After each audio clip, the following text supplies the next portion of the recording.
El Mercedes-Benz W196R acaba de ser subastado por la cifra récord de $53.917.370.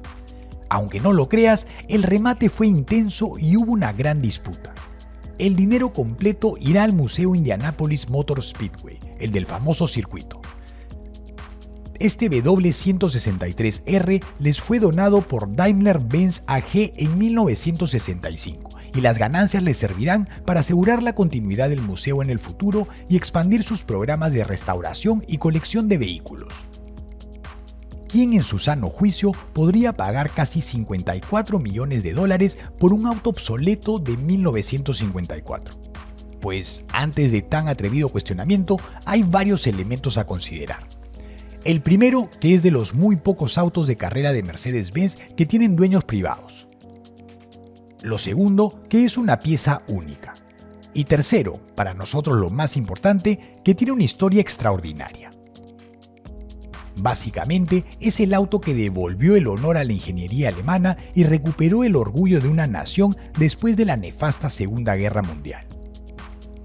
De hecho, el W163R es el segundo auto más caro de la historia vendido a través de subasta pública. El primero es otro Mercedes-Benz, el 300 SLR Uhlenhaut Coupé, por el que se pagó $135 millones en 2022. Existe un Ferrari 250 GTO por el que se publicó que se pagó $70 millones en un acuerdo entre privados. Por eso, algunos rankings no lo consideran.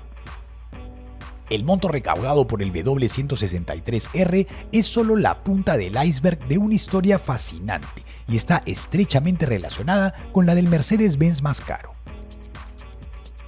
El 300 SLR Coupé fue la joya de los deportivos de la marca de la estrella y la variante de techo completo del auto con el que Stirling Moss, con el número 722, obtuvo uno de los triunfos más destacados de la historia del deporte, en la Mille Miglia de 1954. Sin embargo, el 300 SLR Coupé, al que se le dio el nombre de su creador Rudolf Uhlenhaut, jamás compitió oficialmente. Los pilotos preferían la versión descapotada por el ruido del motor. Luego, cuando el coupé estuvo listo, la marca orientó todos sus recursos a la Fórmula 1 y ahí nació el W196R que, 70 años más tarde, también lo sucedió en el ranking histórico de automóviles más caros. Para rematar la mala fortuna del 300 SLR Coupé, Mercedes-Benz se retiró por completo de las carreras luego de la tragedia de Le Mans de 1955. Uhlenhaut no abandonó su creación.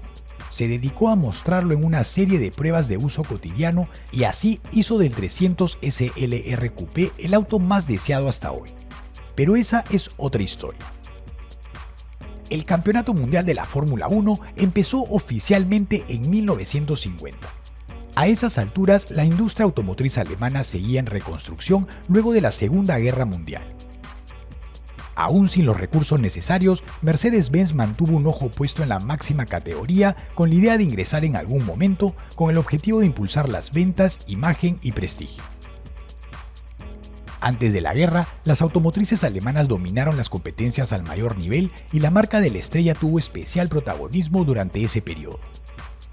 Las reglas cambiaron para la temporada del 54, después de largo debate e insistentes propuestas de fabricantes alemanes e italianos. Para ese año se aceptaron los motores de hasta 2,4 litros de desplazamiento. En paralelo, se les impuso límites a los supercargados que amenazaban con dar la hora. Coincidencias de la vida, en Mercedes-Benz ya rondaba la idea, desde octubre de 1951, de desarrollar un auto de carreras que tuviera un motor con las características del nuevo reglamento, según está documentado en el archivo público de la marca. Sobre el final de enero del 53, los de la Estrella Plateada anunciaron el regreso de su programa de Sports Cars y en mayo develaron el desarrollo del auto de Grand Prix, con el motor de 2,4 litros por supuesto. El directorio impulsó una condición, la cual se mantuvo en secreto, que se construya en paralelo un auto deportivo con un diseño similar al del auto de Grand Prix. El código W196 se creó a continuación y el sufijo R identificó el auto de Grand Prix mientras el S fue para el Sports Cars. Poco más de un año después, el W196R fue presentado al mundo. Tenía un motor de 8 cilindros en línea, producto de la unión de dos bloques de 4 cilindros. El archivo de Mercedes-Benz especifica que entre ambos iban colocados los engranajes para la transmisión de potencia a las ruedas traseras y los que movían los árboles de levas, la bomba de agua y la bomba de inyección. El objetivo de ese diseño fue evitar la vibración, a veces problemática, de un motor clásico de 8 cilindros en línea. La información oficial apunta que producía 253 caballos de potencia a 8.250 revoluciones por minuto. Tenía una caja de cambios mecánica de 5 velocidades montada en el eje posterior para mejor distribución de peso. Además, se preparó el eje delantero para convertirlo en tracción integral para condiciones de lluvia. El tren posterior fue herencia directa del 300 SL de carreras con una modificación. Tenía un elemento que permitía ajustar la altura a medida que el combustible se consumía, para mantener constante el alineamiento de las ruedas posteriores. Mercedes-Benz presentó su auto de la Fórmula 1 en febrero de 1954 y lo hizo con la carrocería aerodinámica, la que cubría las ruedas y una de las que fue subastada. Ese diseño fue creado pensando en las pistas de alta velocidad. El giro de las ruedas generaba turbulencia, la cual se traduce en resistencia al viento. La presentación del W196R causó gran impresión. Sin embargo, el campeonato de Fórmula 1 ya había empezado y el auto no estaba listo para competir. Juan Manuel Fangio, el piloto más importante de la época y acaso de la historia, estaba bajo contrato de Mercedes-Benz, pero fue cedido a Maserati para que compita en las 3 primeras fechas. Argentina, las 500 millas de Indianápolis, sí, era parte del calendario de Fórmula 1, y Bélgica, en el trazado antiguo de Spa-Francorchamps. Oficialmente, Fangio tomó el timón del W196R en julio, en el Grand Prix de Francia. El trazado de 8,3 kilómetros de Reims, que tenía solo 5 curvas, vino como anillo al dedo para la carrocería aerodinámica del nuevo Fórmula 1 de Mercedes-Benz. Liderados por Fangio, se llevaron el 1-2. Incluso pudieron copar el podio, pero el tercer auto, conducido por Hans Hermann, rompió el motor luego de establecer el récord de vuelta. Ese mismo día, la República Federal Alemana se enfrentó a la todopoderosa Hungría en la final del Mundial de Fútbol de 1954. Los tudescos ya habían perdido contra los húngaros en la primera fase por 8-2. Los magyares mantuvieron un promedio de más de 6 goles por partido en su camino a la final, y los más optimistas aseguraban otra goleada. Hungría empezó ganando por 2-0. El partido estaba bajo control hasta que Alemania Federal sorprendió con el descuento y luego con el empate, tras un tiro de esquina. Después de eso, los germanos resistieron como pudieron y a 6 minutos del final ocurrió lo inesperado. Helmut Rahn descolocó a la defensa rival con un amague y definió con precisión junto a uno de los palos. Hungría no se rindió y continuó a la carga hasta que consiguió el empate, pero el gol fue anulado por fuera de juego. El partido terminó y Alemania Federal hizo el milagro de Berna. Hasta hoy se recuerda la final de Suiza con esa frase. El archivo de Mercedes-Benz apunta lo siguiente sobre ese día. La contundencia de ambas victorias realzó la reputación de Alemania, la cual había sido permanentemente dañada por la guerra, no solo en el resto del mundo, sino también en el mismo país. Los historiadores algunas veces consideran el 4 de julio de 1954 como el momento exacto del fin del periodo de la posguerra. Las flechas de plata recuperaron la reputación, pero aún tenían mucho por trabajar. 2 semanas después del primer triunfo, el W196R recibió una buena lección en el Grand Prix del Reino Unido. A pesar de que Fangio clasificó con el mejor tiempo, el trazado de Silverstone, más corto y sinuoso que el de Reims, fue menos favorable para la carrocería aerodinámica. Froilán González, el primer ganador de Ferrari, lideró el 1-2 del Cavallino sobre Mika Hawthorne. Onofre Marimón completó el podio para Maserati. Fangio terminó en la 4ª posición, una vuelta abajo con fallas mecánicas y con el auto golpeado luego de un trompo durante la lluvia. 14 días después de esa lección, Mercedes-Benz llegó con los deberes hechos al Grand Prix de Europa. La carrera fue en el circuito de Nürburgring, el que años más tarde Jackie Stewart bautizó como el Infierno Verde.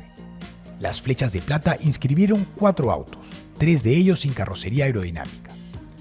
Durante el desarrollo, el equipo alemán trabajó paralelamente en la alternativa de ruedas descubiertas.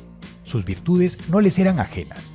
Solo optaron por los guardafangos cubiertos porque pensaron que la velocidad compensaría cualquier déficit. La nueva alternativa solucionó el desbalance de conducción del W196R. Además, hizo que aumente la precisión de los pilotos porque podían ver las ruedas. Fangio ganó desde la pole position, aunque no fue victoria de punta a punta. Tuvo que trabajar para recuperar el primer lugar sobre el Ferrari de Froilán González. En un punto de la carrera, las flechas de plata tenían el 1-2-3, hasta que Carl Klein abandonó por un amortiguador posterior roto y Hermann Lang se salió de la pista.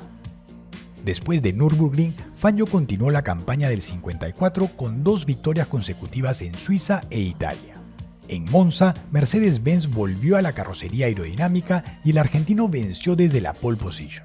Ahí aseguró el segundo título de su trayectoria con una fecha de anticipación. Ese año hubo una última victoria del W196R con ruedas cubiertas. Fue en Berlín, en el velocísimo circuito Abus, que tenía la bestial curva peraltada de adoquines. El auto que acaba de ser subastado tiene el código 0000954. Ese chasis fue construido en 1954 y empezó a hacer pruebas en diciembre de ese año con las evoluciones para la siguiente temporada. Los primeros kilómetros los hizo con la carrocería de ruedas descubiertas. Mercedes-Benz logró un salto de potencia importante con la introducción del múltiple de admisión recto en reemplazo del curvo que apuntaba a la parrilla principal. Pasó de 257 a 290 caballos de potencia, a 8.500 revoluciones por minuto según datos oficiales. La nueva pieza del motor obligó a crear una toma de aire adicional junto al guardafangos derecho, la cual se convirtió en un detalle distinto. Además, es la principal diferencia visual entre los autos que compitieron en el 55 frente a los del 54. Hubo otras modificaciones en los ductos de ventilación y en la salida lateral de los escapes, pero la más evidente fue la de la admisión. Mercedes-Benz también reforzó la alineación de pilotos. Juan Manuel Fangio quedó como líder del equipo y sumaron a la nueva estrella del automovilismo, Stirling Moss. El británico ya había demostrado que era de los pilotos del 1% y estaba llamado a suceder a Fangio. Entre ambos hubo una relación de mucho respeto. Moss incluso identificaba al argentino como su ídolo. Hubo un detalle interesante en esa temporada en el Grand Prix de Gran Bretaña. La jerarquía estaba clara y Fangio la comandaba. Sin embargo, Stirling ganó esa carrera. Fue el primer piloto local en conseguirlo y su popularidad estalló entre sus compatriotas. Valery Pirie, asistente personal de Moss, escribió en su libro Chao Stirling lo siguiente: uno de los misterios del año de Stirling con Mercedes fue si el piloto número 1, Fangio, desaceleró para permitir que Stirling gane en territorio propio en el Gran Premio Británico en Aintree.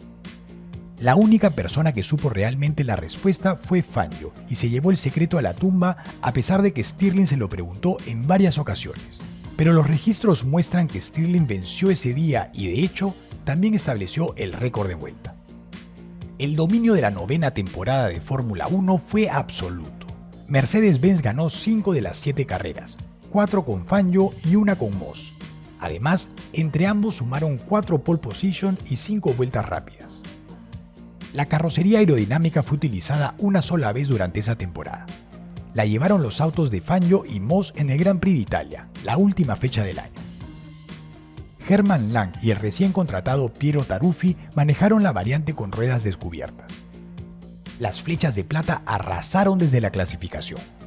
Moss superó a Fangio en el arranque y se mantuvo ahí durante la primera vuelta. Luego se dio el lugar al líder del equipo. Los W196R tuvieron el resultado perfecto hasta la vuelta 28, en la que Moss se retiró por una falla en el motor. Fangio ganó en Monza escoltado por Taruffi y se llevó el tercer título de los 4 que consiguió en su trayectoria. El chasis 0000954, subastado por casi $54 millones, fue el que manejó Stirling Moss en aquel Grand Prix de Italia. Esa fue la última carrera de Mercedes-Benz en la Fórmula 1 hasta el 2010. Los de la estrella tenían programado reorientar sus recursos hacia los sports cars para el año 56. La medida fue aún más drástica porque decidieron retirarse de todas las competencias por la tragedia de Le Mans en 1955. El accidente espantoso que le costó la vida a Pierre Liebherr a bordo de un Mercedes-Benz 300 SLR oficial produjo la muerte de 83 espectadores más otros 120 heridos. La impresión que causó llevó a la cancelación de muchas carreras en Europa, incluidas 3 de la Fórmula 1. El país más drástico fue Suiza, que hasta hoy prohíbe las competencias de circuito. Esta parte triste del cuento, si bien paralela, acabó prematuramente con la del W196R. Mercedes-Benz ya tenía un motor nuevo, más potente y otras evoluciones para pasar al campeonato de autos deportivos sobre la misma base. De alguna forma, el extraordinario significativo de este auto ha sido redimido con el monto enorme de la subasta. Y sobre si justifica el precio, es una ganga frente al valor de fondo de una pieza que es verdaderamente histórica. Cuéntanos en los comentarios qué te pareció la historia de este Mercedes-Benz W196R, el segundo carro más caro del mundo. Si te gustó el video, no te olvides de suscribirte a nuestro canal con el botón de la derecha. Y si quieres ver más videos, puedes seguir los enlaces de la izquierda.